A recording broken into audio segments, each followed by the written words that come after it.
I'm Sophia Williams, 32, and I never thought my own sister would mistake me for a homeless person. Growing up, Natalie and I drifted apart as she chased status while I built my life from scratch.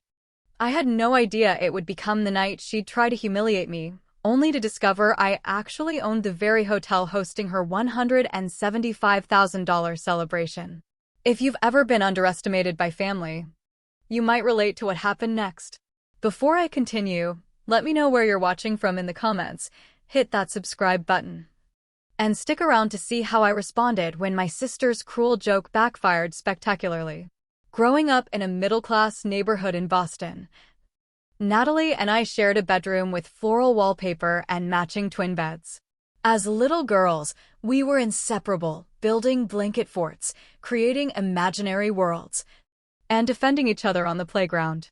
She was 4 years older, and I idolized her. I still remember following her around our backyard. Natalie entered middle school and suddenly found my adoration embarrassing. Small rejections turned into deliberate exclusions. When I'd knock on her bedroom door, she'd convinced our parents she needed her own room as a teenager. She'd often pretend not to hear me or claim she was too busy with important things I wouldn't understand. Our parents, Michael and Diana Williams, didn't help the situation. Dad worked as an accountant at a mid-sized firm, and Mom taught second grade at the local elementary school. They weren't wealthy. "Sophia, you can join the community center art program instead," Dad would add. "It's much more affordable." This pattern repeated throughout our childhood. When Natalie needed a tutor for algebra, their different treatment wasn't subtle. It was as visible as the new clothes in Natalie's closet compared to my hand-me-downs. My 10th birthday perfectly captured the inequality. And invitations for 20 friends. When I asked why the difference, Mom simply said, "Natalie's at an important social age. You'll understand when you're older." The pattern extended to our achievements. When I won first place in the district science fair in 6th grade, my parents couldn't attend because Natalie had a minor role in the high school play the same evening. My certificate was taped to the refrigerator without ceremony, while Natalie's participation trophy from a dance competition sat prominently on the living room mantel. The only person who truly saw me was my grandmother, Rose. Unlike my parents, Grandma Rose celebrated my accomplishments and encouraged my dreams equally. She lived just a few blocks away, and her small apartment became my sanctuary. "You have a special kind of determination, Sophia," she'd tell me as we baked cookies in her tiny kitchen. "I see how you keep going even when things are unfair. That resilience will take you places your sister can't even imagine." Grandma Rose had worked as a hotel housekeeper for 30 years before retiring. She shared stories about working her way up to head of housekeeping, about the interesting guests she'd met, and about the satisfaction of creating beautiful spaces for weary travelers. "The hospitality business is about making people feel valued," she'd explain. And someday, Sophia. The strain intensified the favoritism. Natalie's college fund remained untouched while my parents took on extra jobs to maintain her dance lessons and social activities. Meanwhile, I started working at a local coffee shop at 16, using my earnings for school supplies and saving whatever I could. This period revealed our fundamentally different approaches to life. Natalie focused on appearances and social connections, believing success came through knowing the right people and fitting into exclusive circles. I developed a practical entrepreneurial spirit, learning to manage money, provide service, and solve problems creatively with limited resources. After high school, our paths diverged dramatically. She dated the son of a well-known local businessman and curated her image carefully on social media. I chose the local community college, working full-time while taking business classes. With no safety net beyond my grandmother's modest gift and the resilience she had always seen in me. Arriving in New York City with 2 suitcases and $500 was both terrifying and exhilarating. The city's towering buildings and endless streams of people made Boston feel like a small town in comparison. I had arranged temporary housing through an online roommate finder, a tiny bedroom in a cramped apartment in Astoria, Queens, shared with 3 other young women chasing their own dreams. Evening waitressing at a diner in Queens, and weekend dog-walking gigs found through neighborhood flyers I posted around the area. My days started at 5 a.m. and often didn't end until after midnight. The tiny bedroom barely fit a twin mattress on the floor and a small dresser. I hung my clothes on a rolling rack and stored essentials in plastic bins under the bed. The bathroom was shared with my roommates, resulting in carefully timed morning routines and occasional conflicts over hot water. But despite the challenges, I felt free from comparison. Free from being the lesser sister, free to define success on my own terms. 3 months into this exhausting routine, a regular customer at the diner mentioned her husband managed a budget hotel in Midtown and needed a reliable front desk clerk for the overnight shift. The position paid slightly more than my coffee shop job and offered consistent hours. "You've never once messed up my complicated breakfast order," she told me. "And you're always here on time with a genuine smile." That's exactly what they need at the front desk. I interviewed the next day and was hired immediately. Working the 11 p.m. to 7 a.m. shift at the Parkview Inn wasn't glamorous. The property was dated, the clientele sometimes difficult, and the location less than ideal. But it offered something invaluable: an entry point into the hospitality industry. During quiet overnight hours, I studied the hotel's operations manual, reservation system, and maintenance procedures. I created a guest comment card and personally responded to feedback. When business travelers mentioned features they appreciated at other hotels, I compiled lists of improvement ideas and presented them to the manager. Within 6 months, the assistant manager position opened up, and I applied despite having minimal experience. To my surprise, the manager, Bill Carson, gave me a chance. "You care more about this place than people who've worked here for years," he explained. "You've already increased our online ratings, and guests ask for you by name. That's worth more than experience." The promotion allowed me to quit the waitressing job, though I kept dog walking on weekends for extra savings. With a slightly more manageable schedule, I enrolled in night classes at the City University of New York, studying business management with a focus on hospitality.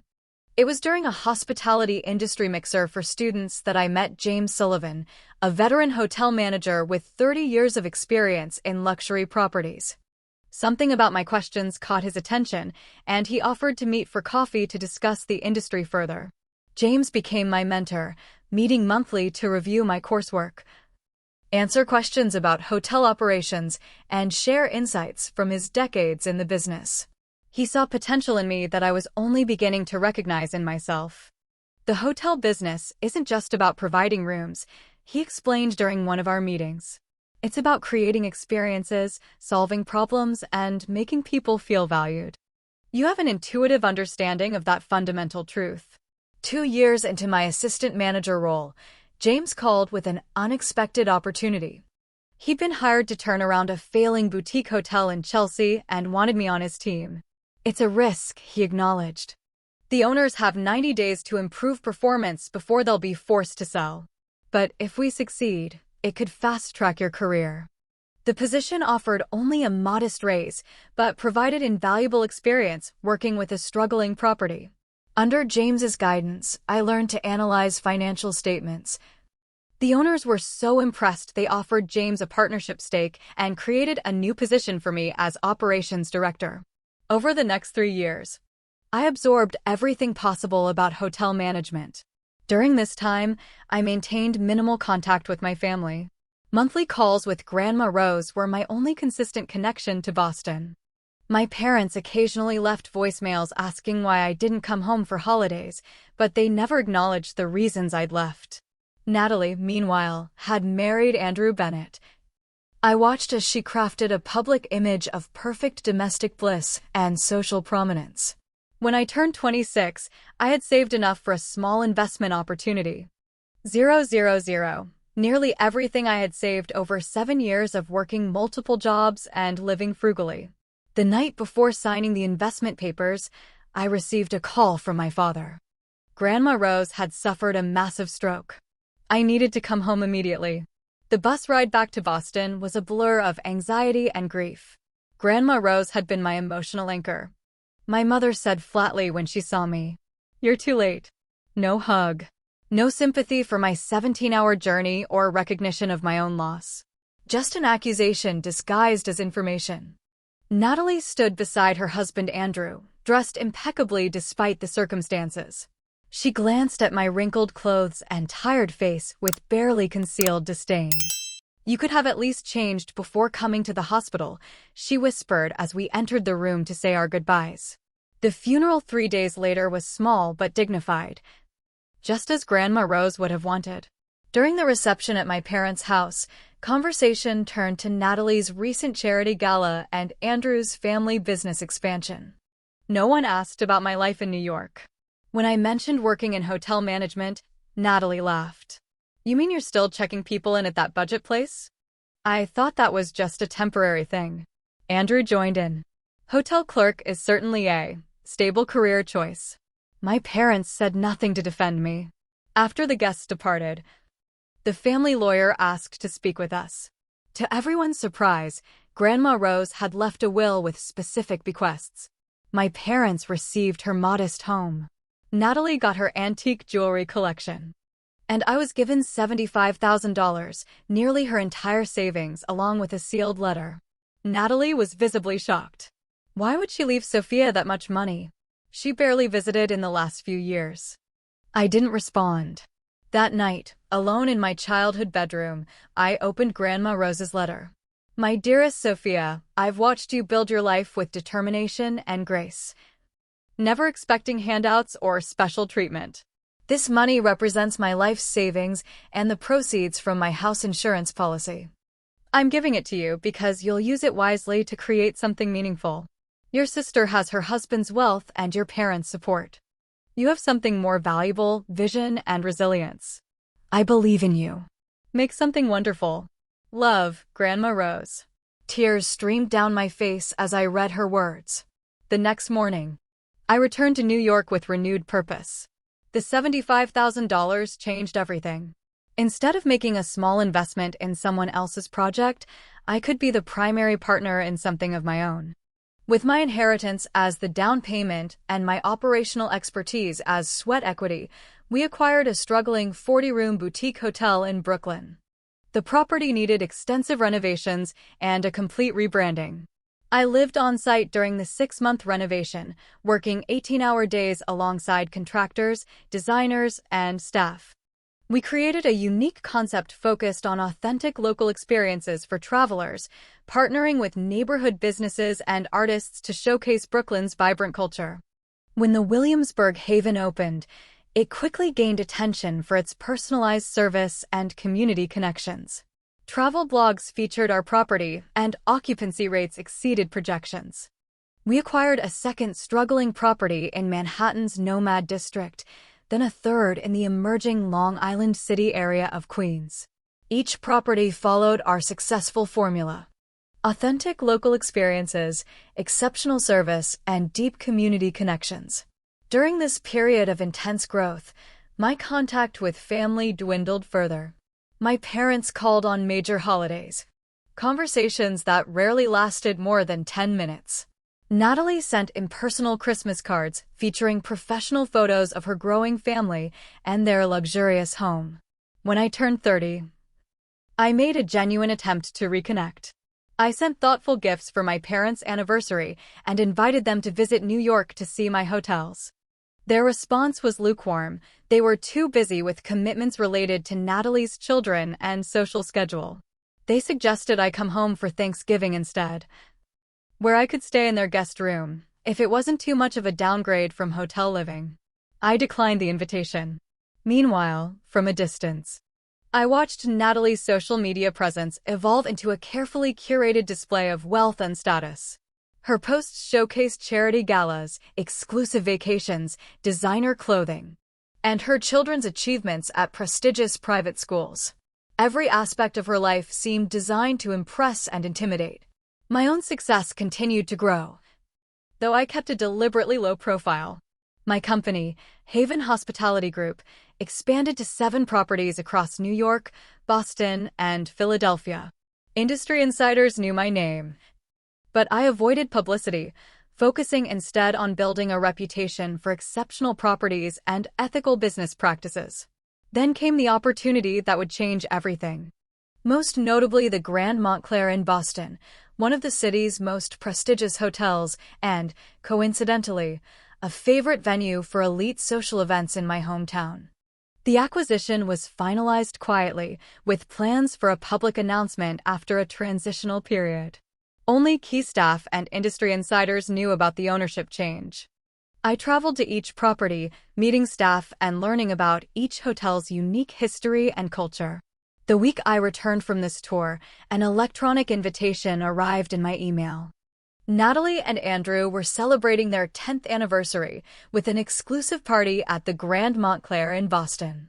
The invitation included no personal note, just my name on a generic guest list. And now she was unknowingly hosting her celebration in my hotel. The invitation glowed on my computer screen. Its elegant animation displaying flowing champagne and swirling gold text announcing a decade of perfect union. Natalie and Andrew Bennett celebrate 10 years of matrimonial bliss. The venue was prominently featured, the Grand Montclair Ballroom, with the hotel's historic logo centered at the bottom of the design. My finger hovered over the "Decline with Regrets" button. This wasn't a genuine attempt to reconnect, it was a performance. If Natalie had wanted me there, she would have called or sent a personal note. This electronic invitation. Perhaps time had softened the dynamics that drove us apart. I clicked accept before I could reconsider, then closed my laptop and gazed out at the Manhattan skyline from my office window. Knocked and entered with afternoon coffee. "You look troubled," she observed, placing the cup on my desk. "My sister is hosting her anniversary party at the Grand Montclair," I explained. "She has no idea I own it now." Lisa raised an eyebrow. "Will you tell her?" "I haven't decided," I admitted. "The public announcement isn't scheduled until next month. Technically, only the executive team knows about the acquisition." The truth was more complicated. Part of me wanted to arrive announced as the owner. To see the shock on Natalie's face when she realized her unsuccessful sister had achieved more than she could imagine. No announcements, no drama. The week before the party, I flew to Boston for scheduled meetings with the Grand Montclair's management team. Thomas Reynolds, the hotel's general manager. She's visited 6 times to inspect progress and has changed several elements multiple times. Between us, she's been challenging for the staff. "I can imagine," I murmured, remembering Natalie's perfectionism and the way she'd always treated service workers as invisible. "Will you be attending?" Thomas asked. "I could arrange a private tour before the event if you'd like to see the setup." "Actually, I was invited," I explained. "Mrs. Bennett is my sister, though we're not close. I'd appreciate if you didn't mention our connection or my ownership of the hotel to her or the staff working the event." Thomas looked surprised, but quickly composed himself. "Of course, Ms. Williams. Complete discretion." The night of the party, I arrived at the hotel 3 hours early. Thomas showed me to a private office where I could prepare. I'd chosen my outfit carefully, an understated but impeccably tailored black dress from an emerging designer. I watched guests begin to arrive. Luxury cars lined the circular driveway as attendants opened doors for women in designer gowns and men in tuxedos. Photographers captured arrivals on a small red carpet at the entrance, a touch that seemed excessive even for Natalie. My parents arrived in a chauffeured car. She emerged wearing a custom gown that sparkled dramatically under the hotel lights, her hair and makeup flawless. Andrew stood beside her, handsome and polished in his designer tuxedo. As they posed for professional photos, I checked my phone.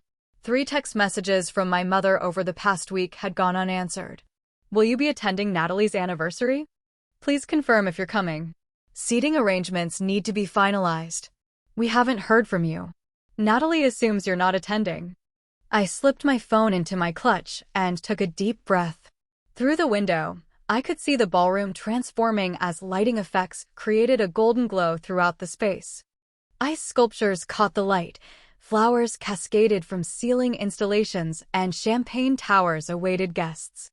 A quick calculation ran through my mind. $175,000 for one night of celebration. The equivalent of what many people earned in 3 years. More than the down payment on my first apartment. Approximately the renovation budget for the staff break room at one of my smaller hotels. Thomas knocked gently. "The main reception is beginning, Ms. Williams. Would you like me to escort you?" "No, thank you, Thomas. I'll find my own way." I left the office and walked alone toward the ballroom, feeling strangely calm. Whatever happened tonight, I knew who I was and what I had built. Nothing could take that away. Stepping into the Grand Montclair ballroom was like entering a fantasy world. Crystal chandeliers had been supplemented with thousands of string lights, creating a starry night effect across the ceiling. Massive floral arrangements featuring orchids and roses in white and gold stood taller than many guests. Ice sculptures of intertwined swans flanked the main stage where a 12-piece orchestra played classical music. The guest list was clearly designed to impress. I recognized a minor celebrity chef, 2 local news anchors, and several prominent Boston business figures. At least 200 people filled the space, creating a gentle roar of conversation beneath the music. Their 2 children posed perfectly in seasonal photo shoots.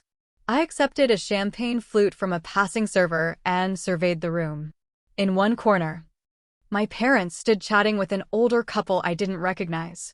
They looked proud and comfortable, clearly in their element at this display of their daughter's success.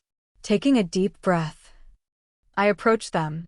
My mother noticed me first, her eyes widening slightly before she composed her expression. "Sophia," she said, her tone revealing surprise. "You came." My father turned, appearing genuinely pleased. "Well, look who's here. It's been 3 years?" "5, I corrected gently. "It's good to see you both." The conversation that followed was polite but distant questions about my job in New York. They still thought I was a hotel manager, not an owner, comments about the impressive venue, and updates on family members I barely remembered. Neither asked why I hadn't responded to their messages. Neither mentioned missing me. After 15 uncomfortable minutes, they excused themselves to greet other guests, promising to catch up more later. I watched them walk away, already engaged in animated conversation with their next social target. I mingled quietly, observing more than participating. Extended family members I hadn't seen in years offered brief greetings, their interest evaporating when they learned I worked in hotels rather than owning a hedge fund or plastic surgery practice. Several guests mistook me for event staff, asking directions to restrooms or requesting drink refills. At precisely 8 o'clock, the orchestra stopped playing as spotlights illuminated the ballroom entrance. The MC, a local radio personality, announced the arrival of the couple of the decade, Natalie and Andrew Bennett. They entered to thunderous applause, Natalie beaming as Andrew guided her through the crowd. They proceeded to the stage for welcome speeches, thanking their dear friends and valued connections for attending this milestone celebration of perfect partnership. Natalie's speech was clearly rehearsed, mentioning their blessed life journey and strategic union multiple times. She specifically thanked several prominent guests by name, the mayor, 2 bank executives, and a famous philanthropist, while emphasizing their personal connection to each. The performance was impressive but felt hollow, a networking exercise disguised as gratitude. After the speeches, guests were directed to elegantly numbered tables for dinner service. I found my assignment at the furthest table from the head table, seated with distant cousins and people who seemed equally peripheral to Natalie's inner circle. The 5-course meal featured elaborate presentations and premium ingredients, and a renowned pianist played during the main entree. As dessert was being served, individual gold leaf-covered chocolate sculptures representing Natalie and Andrew's initials, I decided to approach my sister. The night was half over. "I wasn't sure you'd feel comfortable at an event like this." "I wouldn't miss my sister's celebration," I responded evenly. She nodded distractedly, glancing past me at more important guests.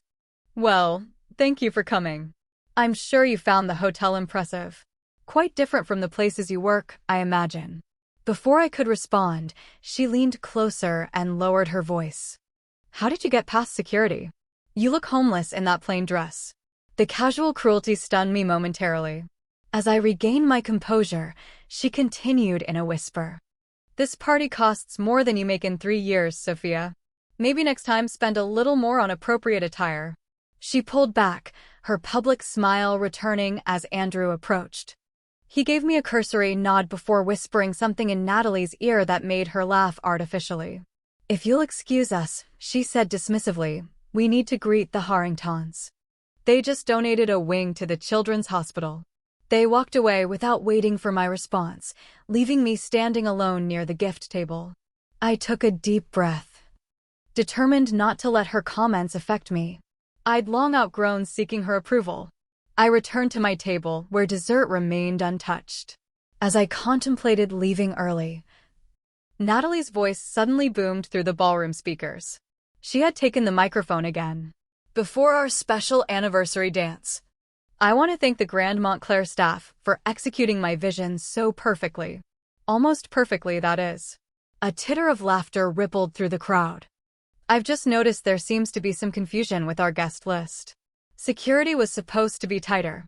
Her gaze fixed directly on me from across the room. My stomach tightened as I realized what was coming. My sister seems to have misunderstood the dress code completely. She's always struggled with appropriate social behavior, but tonight is particularly disappointing. Murmurs spread through the ballroom as heads turned toward me. My parents, visible across the room, looked down at their plates rather than intervening. Sophia, darling, Natalie continued, her voice dripping with false concern, perhaps hotel management is the right career for you after all. Though clearly not at establishments of this caliber. Laughter, uncomfortable but present, rippled through sections of the crowd. Speaking of which, she added, her voice hardening, I'd like to speak with the management immediately. It's unacceptable to have my own sister embarrassing herself and my guests this way. This is MY Hotel for tonight, and I expect better control of the environment I've paid for. A shocked silence fell over the room. Thomas appeared at Natalie's side, taking the microphone gently but firmly from her hand.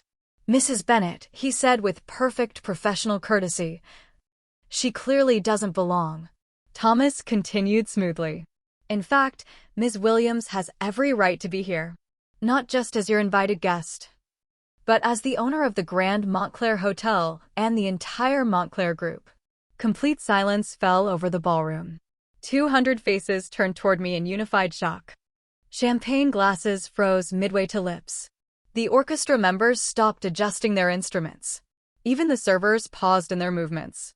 Natalie's expression transformed from smug superiority to stunned disbelief in seconds. Her perfectly made-up face paled visibly under the ballroom lights. That's impossible. She finally sputtered into the silence. The Montclair is it's been owned by the same family for generations. Thomas maintained his professional demeanor. Until recently, yes. Andrew placed a steadying hand on Natalie's arm as she swayed slightly. There must be some mistake, he insisted, his businessman instincts kicking in. We would have heard about such a significant acquisition. The public announcement is scheduled for next month, Thomas explained. We've been in a quiet transition period, but I can assure you, Mr. Bennet, there is no mistake. Across the room, my parents stared at me with expressions I couldn't quite interpret, shock certainly, but something else too. Pride? Regret? Perhaps both. Natalie recovered enough to attempt damage control. Well, she laughed artificially, this is a surprise. Of course I knew my sister was successful. I specifically chose this venue to help promote her business. Andrew whispered urgently in her ear, likely advising her to stop talking.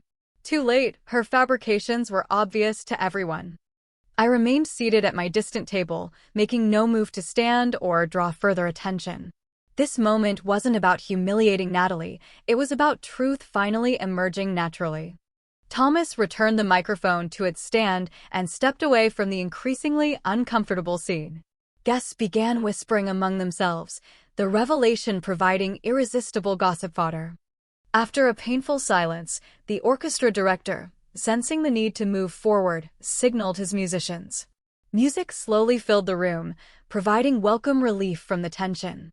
Guests gratefully returned to conversations, though many glanced repeatedly between Natalie and me. My parents finally approached my table, expressions still conflicted. "Why didn't you tell us?" my mother asked, her voice a mixture of hurt and bewilderment. Would it have mattered? I responded quietly. Before they could answer, Natalie appeared, Andrew close behind. Her composure had returned, though strain showed around her eyes. "I think we need to talk," she said tightly. "Privately." I shook my head. "I don't think tonight is the right time, Natalie." I replied calmly. "I received your invitation and attended as a guest. I specifically asked Thomas not to mention my ownership. You're the one who chose to make a public scene." Andrew, ever the pragmatist, intervened. "Perhaps we should all take a moment to collect ourselves.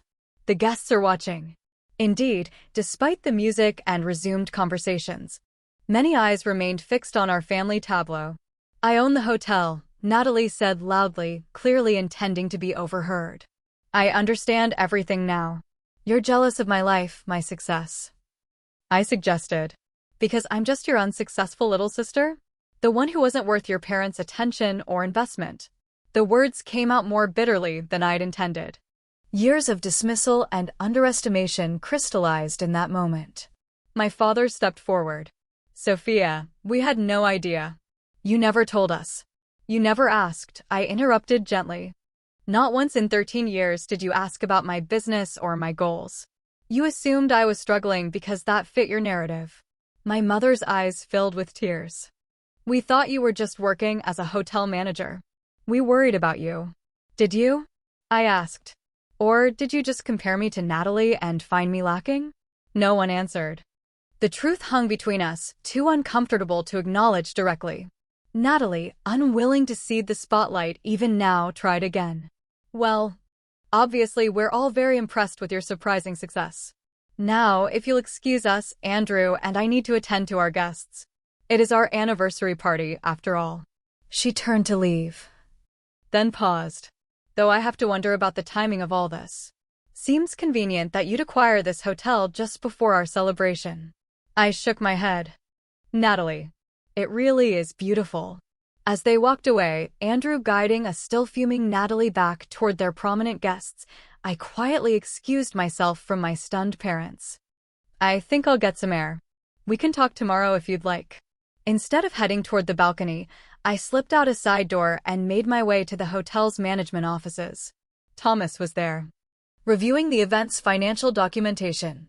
"I apologize for the unexpected revelation," he said when I entered. "Mrs. Bennet left me little choice." "You handled it perfectly," I assured him. "Sometimes truth is the only appropriate response to deliberate cruelty." He nodded toward the financial records. "The final billing for tonight's event just came through for approval." Mrs. Bennet added several last-minute upgrades. "The total is now just over $192,000. I examined the detailed invoice: specialty champagne, additional floral installations, premium overtime for staff, luxury guest favors. Each item a statement of status rather than celebration. Process it normally," I instructed, then added. "But please also prepare documentation to donate an equivalent amount to the Youth Entrepreneurship Foundation. We'll announce the donation next week as part of our community investment program." Thomas smiled. A fitting balance. I left him to his work and returned briefly to the ballroom.